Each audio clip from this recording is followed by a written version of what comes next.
C'est la seconde partie de l'Africa Newsroom et nous sommes toujours en compagnie de notre invité Victor Agbenienou, directeur de la société K Technologies. Nous sommes également en compagnie de Camille Sarri et d'Alfred Chango, nos deux éditorialistes. Voici le dossier du jour.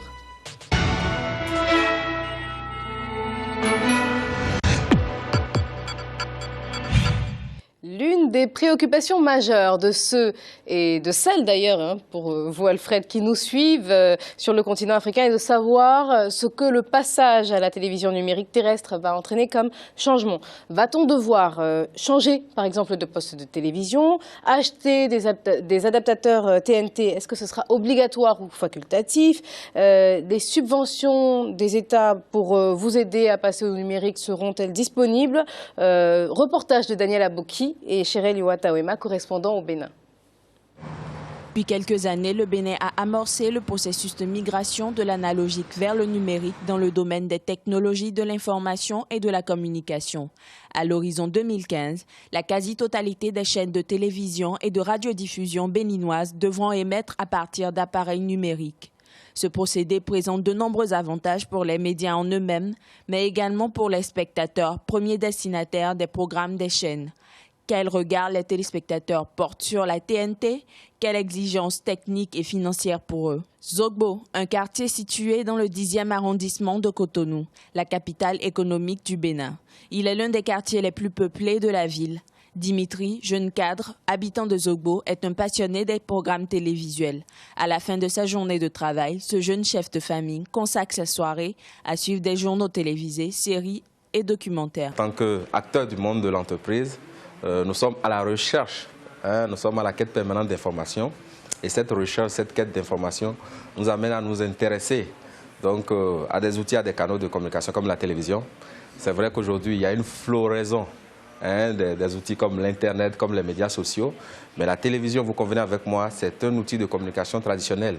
Donc je suis passionné de la télévision, je regarde beaucoup de télévision afin de pouvoir m'informer, afin de pouvoir avoir cette donnée-là qui me permet de prendre des décisions. D'ici 2015, Dimitri sera davantage satisfait de la qualité de l'image et du son, mais également de la variété des programmes qui seront diffusés. Et pour cause, la transition de l'analogique vers le numérique. Je suis très exigeant et la première des choses, lorsque je suis à la télévision, c'est de rechercher la qualité de l'information. Mais en dehors de la qualité de l'information, il y a la célérité de l'information, c'est-à-dire avoir l'information en temps réel. Et je l'ai dit tantôt, la qualité de l'image est également importante et le montage, la structuration de l'information qui est donnée. Les ateliers et séminaires ont été organisés sur la TNT entre professionnels des médias et autorités en charge des télécommunications. Spectateurs, le public ne s'est pas senti concerné par cette réforme qui présente pour lui des contraintes d'ordre technique et financier. Est-ce que nous allons apprécier l'importance de l'opportunité? Nous investirons dans ce que accéder à l'information numérique coûte. Et les consommateurs ne sont pas dupes. Les consommateurs investissent dans la qualité aussi. Et la qualité de l'image, la qualité de l'information, la qualité du produit de l'information que nous allons recevoir à l'aide du numérique ne sera pas la même. L'évolution technique qu'est la télévision numérique terrestre dans la sphère médiatique continentale présente de grands enjeux. Il s'agit entre autres de l'élargissement du paysage audiovisuel qui aura un impact majeur sur le comportement des consommateurs. Lorsque nous allons passer au numérique, les Africains qui ne produisent pas assez, moi je les invite à produire davantage parce que les autres régions du monde se sont fait connaître à travers le contenu produit et diffusé. Donc, l'Afrique peut se vendre au niveau culturel, au niveau économique, au niveau social, peut se vendre au niveau commercial, peut se vendre au niveau des ressources humaines, parce que les médias pouvaient produire et diffuser facilement. Dans certains pays comme le Bénin, une subvention est envisagée pour amoindrir les coûts des décodeurs et ainsi alléger financièrement le téléspectateur. Le prix des décodeurs varie, mais à Banjul, avec la ministre en charge de l'économie numérique ou des TIC, nous avons retenu qu'il est nécessaire que l'État imagine des mesures d'accompagnement. OK. Ça, c'est nécessaire parce que c'est Les plus nantis peuvent s'en accommoder, il n'y a pas de problème. Mais pour la plus grande masse des populations, il faudrait qu'en ce moment-là, on puisse mettre et saisir les opportunités que nous aurons à partir de ça. Peu informée, la majorité du public se contente d'informations sommaires sur la transition de l'analogique vers le numérique. Selon les spécialistes, une politique de communication plus étendue devrait être menée. Un accent particulier doit être mis sur la sensibilisation de l'information. Je le dis parce que nous sommes à 18 mois donc, de la date butoir fixée par l'Union internationale des télécommunications, l'UIT, et même par l'Union africaine des télécommunications pour basculer définitivement de l'analogique au numérique. Allons-nous attendre d'être à l'orée de cette date butoir pour nous mettre maintenant à développer toutes les grandes stratégies de communication et de sensibilisation? Une meilleure sensibilisation des consommateurs sur le passage de l'analogique au numérique par les autorités africaines sera un véritable atout dans l'aboutissement de ce projet. L'Afrique semble engagée à réussir ce pari technologique pour le bonheur des consommateurs. Victor Agbenienou, alors on a terminé ce reportage en soulignant le fait qu'il n'y ait pas assez de communication sur ce passage au numérique. Est-ce que vous avez noté également cela? Je crois que la petite expérience qu'on a vécue dans les pays européens, par exemple la France et autres, tout ça, on ne fera pas grand-chose de différent par rapport à nos pays qui ont moins d'abord de médias, de communication. Donc je crois que le problème ne se pose pas. Mais ça peut être véhiculé au contraire de manière plus facile, puisque si on a un seul média d'État ou deux, l'information... Mais c'est qu'il faut voir la réceptivité de ceux à qui on envoie, ou les moins est-ce que c'est un intérêt pour eux, qu'est-ce qu'ils y comprennent et tout ça, soit que de mettre... Mais c'est un système, c'est décidé au niveau politique et plus élevé même d'ailleurs à l'Union internationale des télécoms. Ça viendra, ils vont l'épouser parce que le système doit basculer. Ça a été même en France ici, il y a eu quelques résistances, mais finalement on est arrivé sans plus s'en rendre compte. Il y a des questions de fond qui se posent et que moi nous nous sommes toujours inquiétés sur ce comportement de l'Afrique d'attendre et de ne subir que ce qu'on décide pour lui, pour elle. Alors tout un continent subit.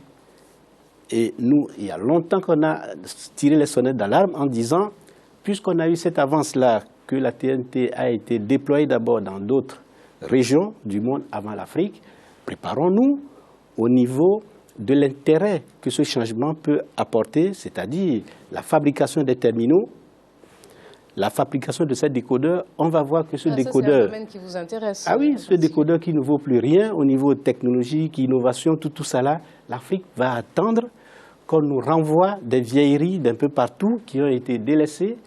Et puis bon, voilà. C'est réellement ce qui va se passer? Vous croyez que ce sera ça? Mais donc comment on pourrait... nous, Africains, changer ça? Ce que je crois, c'est qu'il faut que l'Afrique profite de tout, c'est-à-dire industriellement et économiquement, de tout changement technologique. Mais quand on reste pour n'aller chercher que son poste téléviseur, son décodeur pour venir consommer, vous voyez qu'on a changé de système pour booster l'économie. Et il y a ceux qui contribuent toujours, cotisent toujours à cette économie à leurs propres dépens. Donc aujourd'hui en Afrique, si quelques pays africains décidaient, ces décodeurs, on peut décider de les concevoir et de les réaliser sur le continent. Nous, on peut le faire. Qui pourrait les concevoir? Nous, on peut le faire. Nous, cas technologie, on peut le faire. Bien sûr, on nous a posé la question. On a dit on peut le faire. Mais vous pensez, les politiques sont noyés, sont noyautés, ligotés de partout parce qu'on attendra les vieilleries, les friperies de décodeurs pour venir et venir les filer. Parce que ça a été fabriqué ici. Quand c'est même déjà amorti, vous ne les verrez pas passer. Certains seront badigeonnés, certains seront ci. Et puis l'Afrique, la poubelle, elle va recevoir. Est-ce que les autorités qui sont en charge, par exemple, en fonction des pays, ils peuvent décider de faire appel à K Technologies donc, pour faire travailler des Africains Nous, on est disponibles parce que ce petit appareil, à commencer par le décodeur, il n'y a plus aucun secret. Il n'y a de secret que pour les Africains à l'intérieur. Donc, ne serait-ce que l'assembler sur le territoire, l'intégrer, celui qui assemble et intègre, est susceptible d'être le mieux à même de maintenir le produit. Effectivement. Et tous ces éléments-là, ça passera, et personne ne saura rien, et on nous tiendra toujours parce qu'on est venu nous larguer des technologies qu'il faut payer à vie, dont il faut payer à vie la maintenance. Mais on parle trop tôt des décodeurs parce que ça c'est vieux là derrière nous. Et vous avez vu un peu partout chez vous, plus personne n'utilise ces équipements-là aujourd'hui. Il faut faire le saut et dire quels sont les terminaux appropriés qu'il faut qu'on réalise sur le continent. 1 milliard d'habitants, je dis toujours, il n'y a que l'Afrique.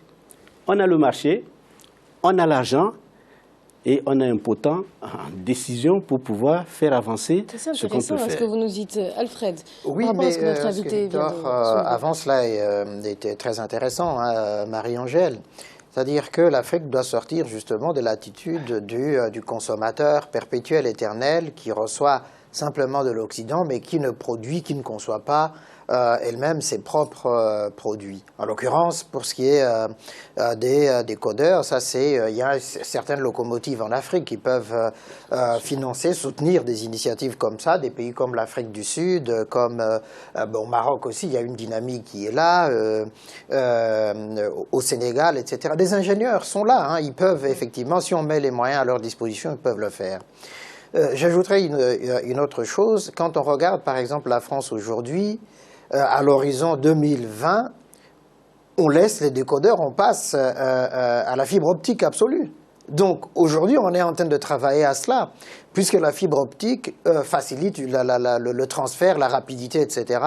et rassemblera à la fois tout ce qui est de la téléphonie mobile, de l'Internet et puis de la télévision. Donc au fond, nous sommes toujours en retard d'une marche.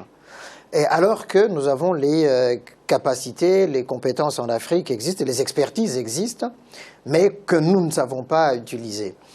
Et nous sommes dans un monde effectivement libéralisé, mondialisé, qui nécessite effectivement que si l'on veut véritablement être des émergents, comme on le dit aujourd'hui, mais dans ce domaine aussi des nouvelles technologies de l'information et de la communication, il faut que nous mettions les moyens, que l'Afrique mette les moyens pour être autonome, pour être indépendante, pour participer à ce vaste marché. Or, ça n'en prend pas le chemin. Point de vue d'Alfred et le vôtre, alors, Camille. Oui, quand on parle, je rejoins ce que vous disiez, Victor et Alfred. Quand on parle de l'Afrique, c'est pas quelque chose d'abstrait, il faut être vraiment très concret. Vous avez raison quand vous dites qu'on a pris beaucoup de retard, parce que, je le rappelle, nous-mêmes, on a fait des démarches dans ces pays-là à la fin des années 90, dans beaucoup de pays. C'était possible de le faire. Mais c'est toujours possible. Je pense que ce qui manque, c'est une volonté d'industrialiser l'Afrique. Parce que moi, je vois dans beaucoup de produits, on les importe et on peut les fabriquer sur place. Et même les ordinateurs. Vous pouvez acheter en 1000 morceaux des ordinateurs. Moi, j'ai vu des petites sociétés faites par des Maghrébins en France et l'assemblage se fait rapidement. Vous allez au Maroc, à Casablanca, Derbrellef, c'est un quartier, c'est des petits génies. Ils ont appris sur le tas. C'est des petits génies qui peuvent vous réparer vos portables, etc. Je pense mais le point essentiel, c'est l'intégration régionale. Parce qu'un pays, je parle sous votre contrôle, un seul pays, c'est pas rentable de fabriquer pour sa population. Il faudrait vraiment qu'il y ait des industries à l'échelle régionale, mais concrètement. Est-ce qu'il pourrait vraiment y avoir une politique commune en ce qui concerne ce passage à la télévision numérique terrestre on va prendre l'Afrique de l'Ouest par exemple, entre tous les pays? Alors, au plan technique, nous, pour les 2 ans, ou disons 1 an et 18 mois qui restent à venir, on peut encore produire des équipements. C'est jouable parce qu'il n'y a rien de sophistiqué dans ce qu'il y a à l'intérieur. Maintenant, est-ce que les plans qui se sont construits et que l'Afrique a oublié, l'Afrique dort toujours, qui a été construit, ces industriels qui ont tout préparé pour venir tout fourguer, laissent-ils les mains libres aux décideurs politiques pour que l'Afrique de l'Ouest se dise on va créer 2-3 points d'assemblage? C'est l'Afrique qui crée. Et puis bon... Il y a des autorités en charge qui sont là justement pour s'occuper de ce fameux passage au numérique. Oui. On parlait de communication tout à l'heure et on disait que les États ne communiquaient pas assez par rapport à cette échéance-là. Oui. Et à l'inverse, est-ce que vous, sachant que vous êtes capable de produire les décodeurs, puisqu'on parlait de décodeurs, est-ce que vous faites spontanément la démarche de vous faire connaître des autorités de la sous-région? Alors j'en ai parlé à quelques conférences en Afrique du Sud, en particulier, et voilà, j'étais étonné que même cette Afrique du Sud ne s'y prépare pas, peu importe que le produit vienne du Nigeria, de l'Algérie, du Maroc ou de l'Afrique du Sud et autres, tout ça. Mais pourquoi rien ne se passe? Parce que nous, la conception du produit, en 1-2 mois, c'est fait. Les cartes électroniques, on ne peut pas tout faire en Afrique. On sous-traite ce qu'on veut, comme ça se passe un peu partout, mais que l'assemblage se garde sur le continent, parce que c'est ça qui est la richesse. C'est ça qui utilise les bras, les mains, tout ça. C'est des milliers et des milliers de créations d'emplois. Une conférence en Afrique du Sud, est-ce que c'est suffisant? Parce que si vous restez dans votre coin en disant « moi je sais le faire, mais personne ne fait appel à moi », alors que personne ne sait que vous êtes capable de le faire, vous voyez que ce que vous prenez ne risque pas d'arriver. On a communiqué quand même sur, en tout cas sur ce qu'on peut, parce qu'il faut dire que la communication c'est aussi des moyens. Des moyens, et je parle de ce que j'ai un petit peu comme expérience. Je suis, comme vous l'avez su, par le passé, détenteur de quelques brevets et de produits de développer. Vous parliez tout à l'heure de la fibre optique qui va venir. Oui, cette fibre optique, on a anticipé pas mal. Nous avons mis au point des technologies qui sont quasiment, ce qu'on appelle en guillemets, la fibre optique dans l'air. Oui, mais on en parle, mais c'est politique. Je crois plutôt que l'Afrique est d'accord pour qu'on s'industrialise, mais les politiques ne font pas le job. Et une des sociétés moyennes comme nous, on ne peut pas prendre le risque d'aller de communication en communication payer de l'argent quand on sait que le politique, il fait ce que les autres lui disent. Mais qu'est-ce qui vous fait dire que les autorités ont les mains liées à l'heure actuelle? Alors qu'on sait que justement, ce qu'on reproche, c'est un peu le manque de coordination entre tous les pays et que là, chaque pays avance à son rythme, à sa manière, avec ses propres mesures. Mais, oui, mais Marie-Angèle, c'est ça qui est, j'allais dire, stupéfiant. Époustouflant même, par rapport justement à tout ce qu'on entend. Dans chaque État, on met en place ceci, on met en place cela, mais on n'a entendu personne dire, dans notre pays ou dans la sous-région, on va produire les décodeurs. On n'a entendu personne le dire. Ce qui suppose effectivement qu'il y a des groupes, en tout cas occidentaux, qui sont sur le marché, qui ont mis en place des protocoles pour que, le moment venu, ils puissent agir directement sur le terrain.